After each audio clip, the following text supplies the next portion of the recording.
Welcome, everyone. Okay, welcome to episode 33 of Keep the Redemption in Our Hands. This one is called Wake Up, Moshiach is Here. We skipped, just to those that are following the series, I just skipped episode 32. That's because we're behind a little bit. This week is in our Torah reading right now. We are holding Parshas Vayetze, and we just concluded the Dvar Malchus, the incredible talk called "Are You Ready to Greet Mashiach?", which was based on the Lubavitcher Rebbe's talk on Parshas Chayes Sarah. And we're going through all those talks from the year 57, 52. This is the last words from the Lubavitcher Rebbe about the powerful state that the world is already in from 1992, the unbelievable messianic period that we're in, which speaks volumes, which speaks so powerfully to us today, as the Rebbe's words are prophetic words. And these messages and the core fundamental understanding of what is happening in the world, we can glean and understand by reading these, by learning these incredibly deep and mind-altering classes and talks that the Rebbe gave. So we're a little behind because Parshas Chayes Sarah and was already 2 weeks ago. And last week was Toldos, and we didn't do Toldos yet. And this is the one that we're going to do now. It's the Dvar Malchus of Toldos. And this week I still want to do Vayetze. Now, the dilemma was the challenge. We call it dilemma, challenge. But there were two talks the Rebbe gave in Parshas Toldos. Two lengthy, deep talks. Number one is the one I'm skipping. It's incredibly deep and very, very fundamental. But I felt that Toldos number two, which is included and explains the dynamics of the month of Kislev, which is a very apropos and we're living through right now, is more important, if you might say, for the flow of all these talks. So, and I couldn't do, and we didn't have enough time to do Toldos 1. So we're going to leave Toldos 1 and Bezrat Hashem, come back to that when I fill in all these episodes that we're missing. We're missing like quite a few, like 6 or 7 episodes, maybe 8. And we're going to fill those in when the time comes. Now we're going to conclude, hopefully, continue on. So we're holding episode 33, and this one is called, as I mentioned, Wake Up, Mashiach is Here. Now, in this talk, based on the phenomenal ideas that we've learned earlier, in Parshas Vayera, the talk that the Rebbe gave in Parshas Vayera, we called it Moshiach is Revealed. And that talk is exactly where the Rebbe says that Moshiach is revealed already in the world. Phenomenal talk.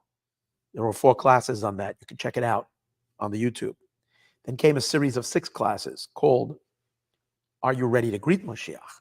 In that talk, the Rebbe says that now that Moshiach is revealed, what is our work? Our work is to come and greet Moshiach. This one, he's going to explain the essence of that. What is the repercussions to the idea that Moshiach is already revealed in the world? What does it mean to me and to you in our personal life? How do we live with that? And we're going to see that it's not just looking out. It's not just knowing who Moshiach is and getting ready to greet Moshiach. We discussed some of that last time. And that is not to be dismissed. That is crucial and important. But in addition to that, we're going to find out that Moshiach might just be each and every one of us. At the deepest core of our being, we all are Moshiach. That's a concept we've learned already, but we're going to learn how to actually come into, settle in, and open ourselves up to the deepest, to the Moshiach inside of each and every one of us. And the Rebbe is going to relate the idea that it's related to waking up.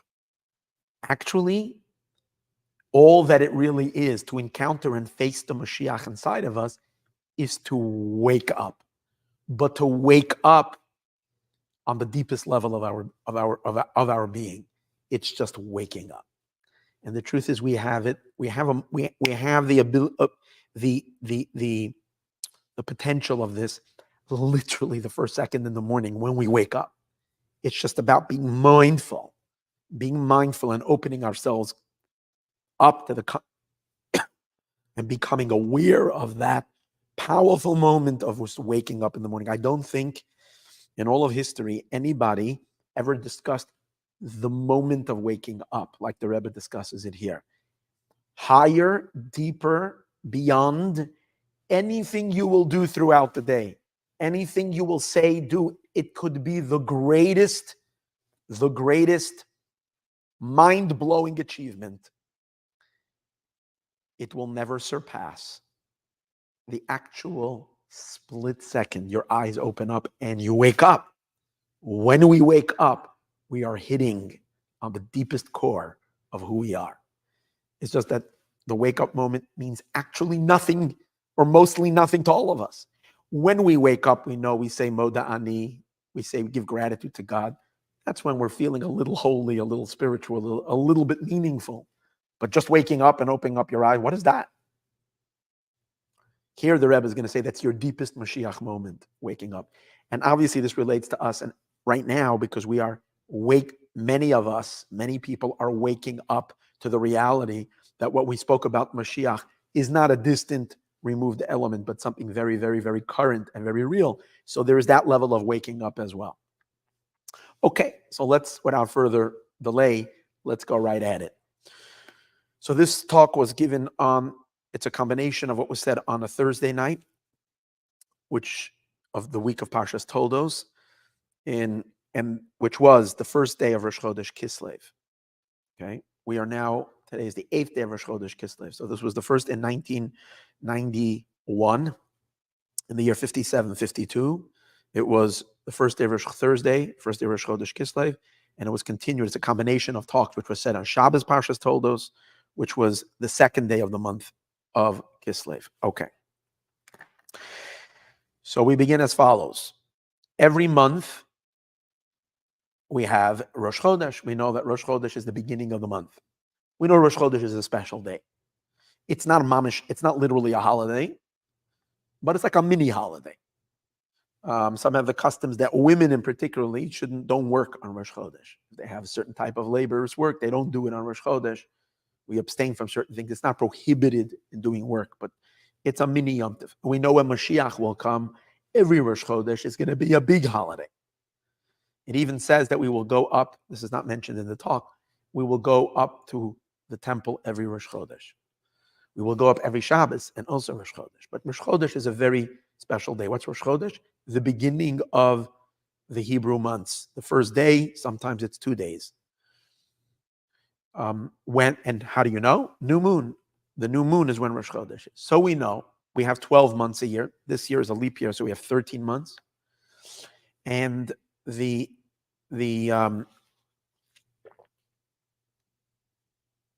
Rosh Chodesh, we have so being that we have 13 of them, so there is a certain general feature that is equal by all of them, because all 12 Rosh Chodeshes, or 13 in a leap year, are all Rosh Chodesh, and they share a common theme. It's Rosh Chodesh. For example, our customs are the same, each one. We add an extra prayer, we say Hallel, and we add an extra prayer on the other, during the Amida, during the Shmona Esrei, we say Ya'aleh V'yavo, which means an extra prayer, and so forth. That's Rosh Chodesh. It's a nice thing to eat a special semi-festive, at least to wash, to eat something, to wash for bread. You treat it a little bit like a holiday, honoring Rosh Chodesh. That would be the same every Rosh Chodesh. So we have the common feature of every Rosh Chodesh, and then there is the unique energy of each individual Rosh Chodesh, because every month has a different flavor. Every month has got a different chemistry that make up the substance, the dynamic of the month. So each Rosh Chodesh is unique in terms of its own personality. And how do we get into the flavor of every Rosh Chodesh? For that, we need to examine the name, because the name in Hebrew of something contains its essence. We also need to examine the holidays that come along with this Rosh Chodesh. So then by looking at the holidays, the special days, even though it's not on Rosh Chodesh, it will happen in the middle of the month, like Hanukkah comes out towards the end of the month. But that has a lot to say about the energy of the Rosh Chodesh. And that's how we get to taste it. You want to know what kind of cake it is, take a little taste. So we want to know what the Rosh Chodesh is. We taste it by tasting the holidays and looking at and examining the name of it, reading the label. What's the name? So what the Rebbe does in this amazing talk is he says, number one, let's try to crack open Rosh Chodesh. Let's get a deeper understanding of what Rosh Chodesh is in general and understand how the enormous, powerful day of Rosh Chodesh, what its significance is, and in particularly, being that this was Rosh Chodesh Kislev, how the idea of Rosh Chodesh that is applicable to all months shines even stronger, has even greater emphasis or greater oomph in the month of Kislev. In the month of Kislev, the idea of Rosh Chodesh is ratcheted up with many, many, many levels. It's a very potent Rosh Chodesh. That's number one. In addition to that, let's analyze what is truly unique to the month of Kislev, the month that we're in right now. What is its dynamic? What is its power? What is its spiritual juice of Rosh Chodesh Kislev? In addition to that, we need to see this through the window or through the framework of the times that we're in. In other words, this talk to discuss what's the significance of Rosh Chodesh in general, what does it mean, what is Rosh Chodesh Kislev, could have been taught at various times of Jewish history. And then we would have been examining it through the spectrum of what is going on at that particular time and see how it speaks to us, how we react to it. Although the nature of the month would be the same, but we would frame it in the frame of whatever particular time we're going through. The Rebbe says, since I am speaking to you right now at the threshold of the complete redemption, the coming of Moshiach, so we need to understand and appreciate Rosh Chodesh and Rosh Chodesh Kislev from within the context, to understand how is this relating to, how is this empowering, how is this unique to the particular service that each and every one of us need to do right now, and that is to put all of our energies in to help facilitate the complete redemption. So the message can't just be a message that relates to serving God in general or to our roles and our missions and our lives in general. It has to be focused in on what does this say regarding the coming of Mashiach and our work to bring the redemption. Because, he says, referencing back to the talk that we just completed yesterday, where he's talking about that we finished already all the work. The Jewish people have finished already all the work. Mashiach is already revealed in the world. And the only thing left is to get ready to greet Mashiach. So if we're holding at this particular time in history, obviously we understand that this has to consume our minds. And if this consumes our minds, everything we analyze has to be from the framework of Moshiach right now. So how do we just, push it through the final? It's based on the Rebbe's quotes, what it says in, we say it by the Passover, Pesach by night, we say, all the days of your life to bring the days of Mashiach. the regular meaning of it in the Mishnah has a different meaning, but the more the play the Rebbe is playing on it, the deeper, more out of context meaning, but yet it fits into the words very nicely, that the task of each and every one of us, all the days of our life, is to bring about the hastening of the coming of Moshiach. That's our work, but now it's amplified. So the question is, how do we condition that to this particular month? Let me put it in these words. Kislev has got enormous power. It's got enormous unique energies. Rosh Chodesh is a very powerful day. Now the question is, how do we harness these particular powers and put it to the particular task that we're living right now to bring Moshiach? Okay, so in this is the Perek Aleph, the summary of chapter 1. Chapter 2, he says, now let's first analyze what is Rosh Chodesh itself, before we get to the uniqueness of the month of Kislev. Rosh Chodesh means, now let's look at the name. Rosh Chodesh means the beginning of the month. The beginning of the month. But it also can mean the head of the month, because the beginning can be seen also as the head of something. Rosh means head. And Chodesh means month. But why is the month called Chodesh? What's the real root of the word? Chodesh means chidush. The root Chodesh comes from the word chadash. And chadash means something new. In Hebrew, the newspapers, when you are called, or news, how do you refer to it? You call it chadashot. What's the news? Yesh chadashot, is there any news? So Chodesh means news. Something new, which comes from new. Something new. Now what's new? A new moon. What's new in the world? Every month, the Hebrew months are lunar months. The secular months that we follow over here on the Gregorian calendar is nothing to do with anything new. It's a new month, but there's nothing really new in nature. But on the Hebrew month, we're following the lunar month, and that's actually a new moon. And there is the moment of what we call it the birth of the moon. Now, the birth of the moon coincides with Rosh Chodesh most of the time. It's possible to happen actually a few hours off, but we're not going to get into the complication of that. But the concept of the new moon on the Hebrew calendar is a new moon. Sorry, is a new month, is a new moon. Now, what is the significance of a new moon? So first of all, what does it mean, a new moon? There's the same moon. The moon has been around and the moon will continue to be around. A new moon means a new visible moon. The moon is in the sky, it doesn't change.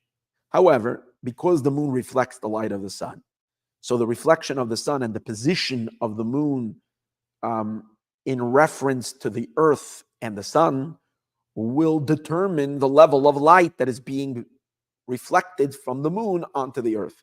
And that's what we call now. The second half of the month, the way the moon, the sun, and the earth are positioned is that the sun that reaches the light of the sun that is shining upon the moon and illuminating the moon is not visible to earth. It's actually on the other side of the moon globe. So therefore, to us, looking at it, it's dark. Now, not the whole second half of the month. It starts the second half of the month, the moon begins to wane. We see less light, less light, less light. Until you reach the end of the month where the sky looks moonless, no light at all. And then comes the new moon, and suddenly the moon reappears in the sky.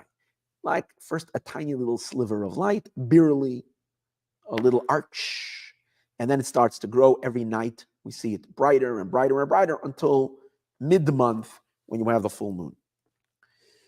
Now that concept of so on the physical plane, there's nothing really new here. It's just new moonlight. But spiritually, the concept of a new moon is very, very, very important dynamic. It represents a whole new energy flow from God into the world, a whole new light. There is something new in the universe. There is some power that has not been here. And the new moon is not just like what was once here and we couldn't see is now coming back. Yes, physically it is that way. It's the same moon, the same sunlight that's hitting it.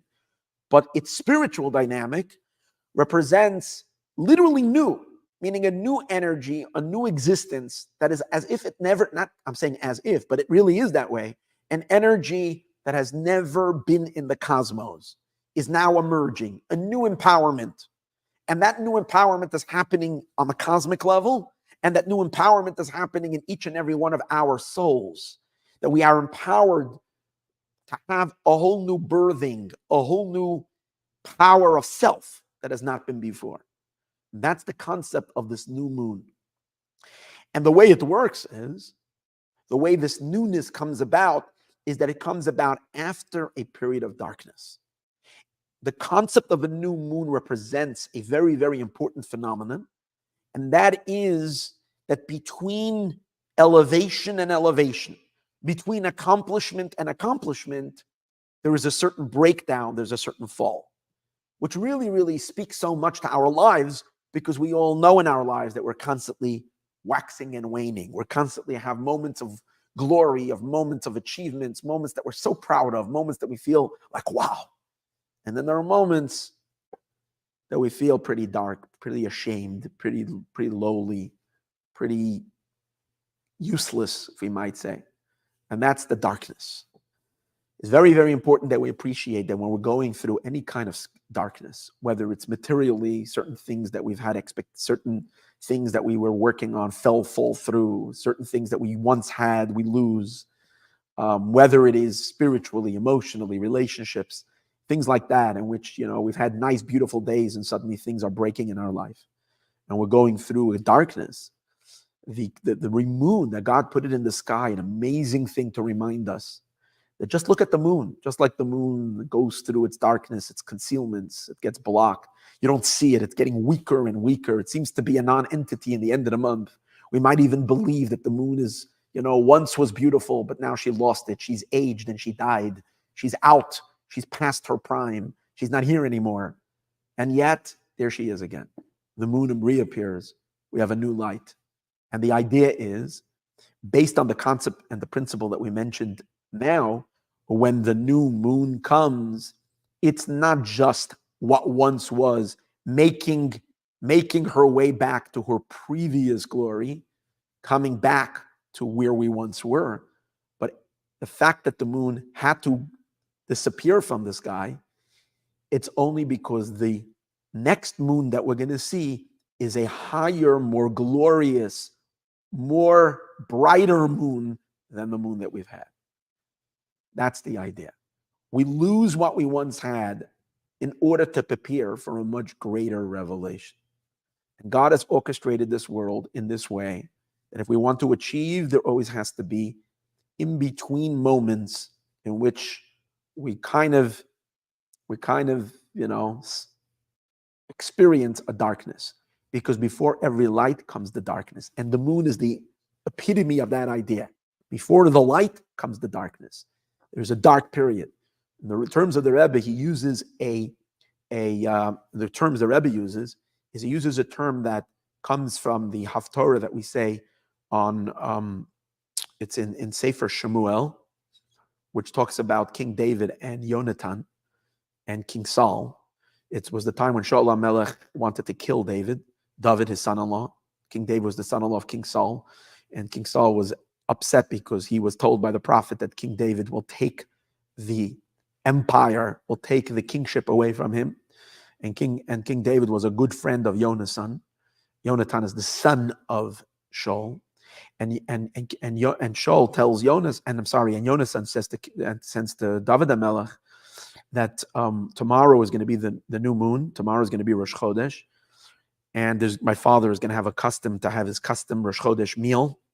You, being a member of the family, would be invited, as everybody's coming to the table. But I know my father is getting angrier and angrier, and your life might be in danger. So in order to get a sense of where my father's wrath is holding, I'm asking you tomorrow, be absent. So my father is going to inquire about you because you're absent. In other words, if you're there, I won't get to know. I won't have a thermometer to feel how my father feels about you. But the fact that you won't be there, and he'll ask about you, and then I'll be able to tell him whatever, and then I'll see his reaction. Then I'll know if you need to skip down or not, you need to escape or not. That was the point.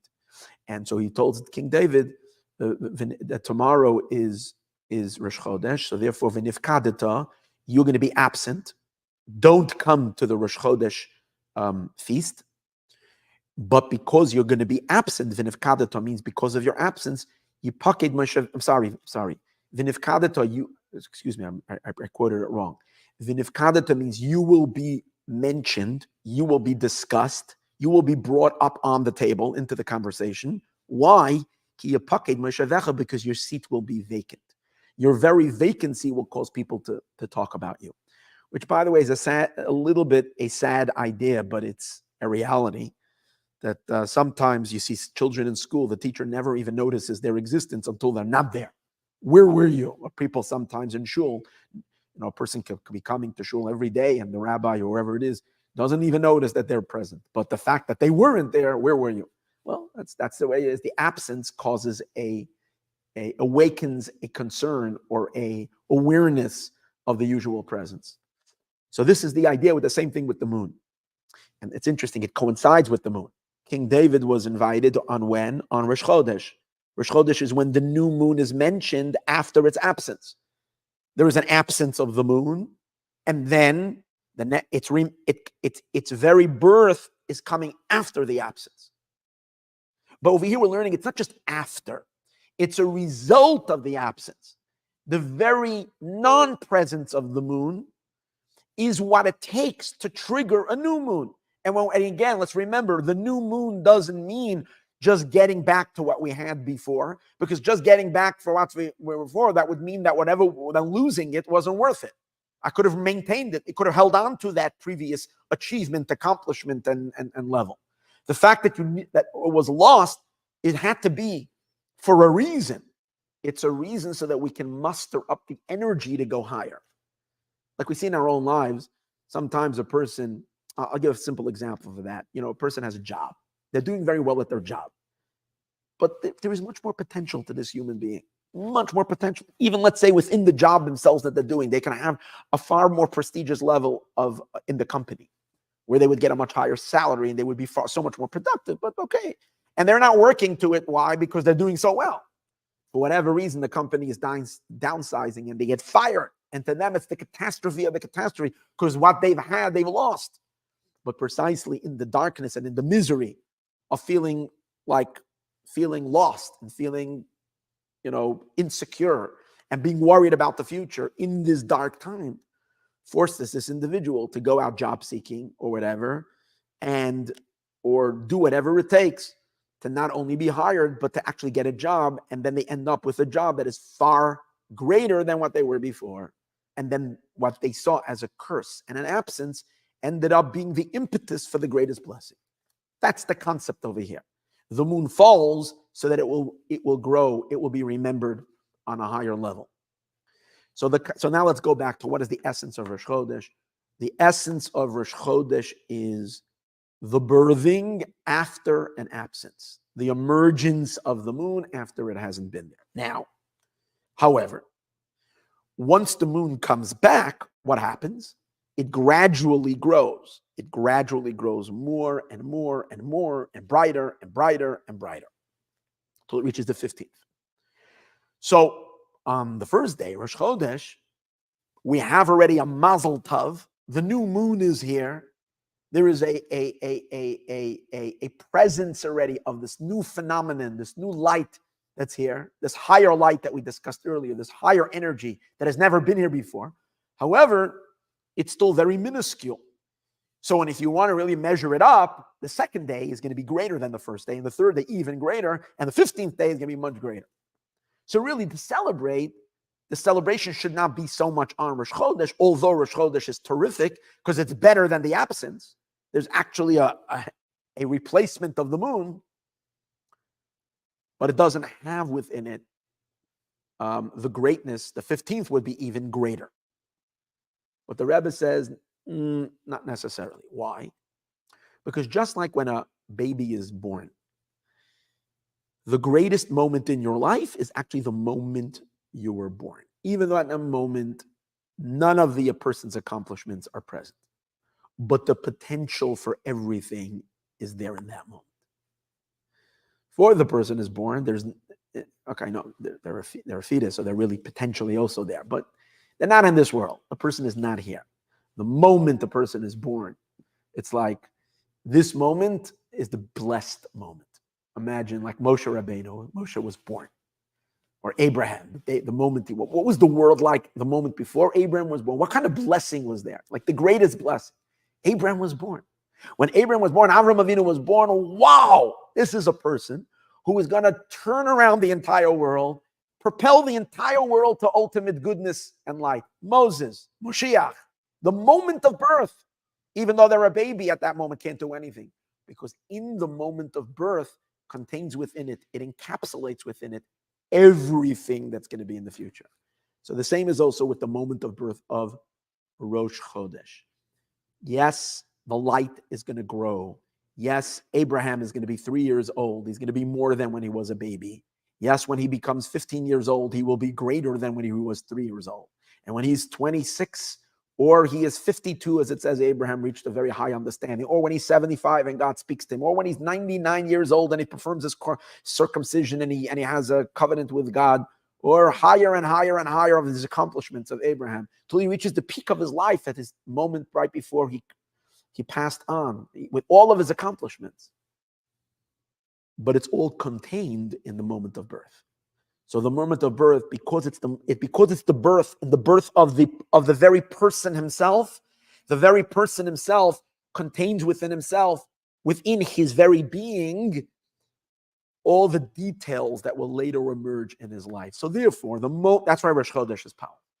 Because this new energy, yes, it's going to open up to us. It's going to manifest and reveal itself more and more and more throughout the coming days, and the energy is going to be more expansive. But the mazel tov is not as great as the moment, because before the moon came about, there was nothing, and now there is something of this new energy, and that's significant about Rosh Chodesh. Therefore, it's called Rosh, because it's like I said earlier, the head contains within it the seed of the entire body. The head controls the entire body.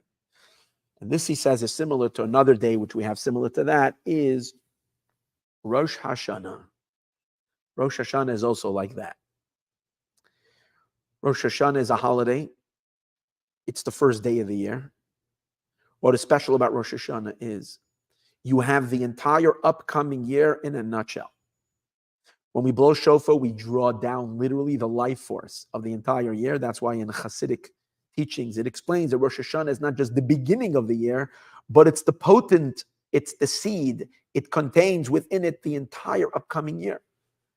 God delivers to us the year with all of its blessings on Rosh Hashanah.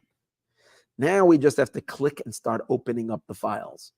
And that's why the sages say that your parnasa, a person's livelihood, was all set and allocated by God on Rosh Hashanah.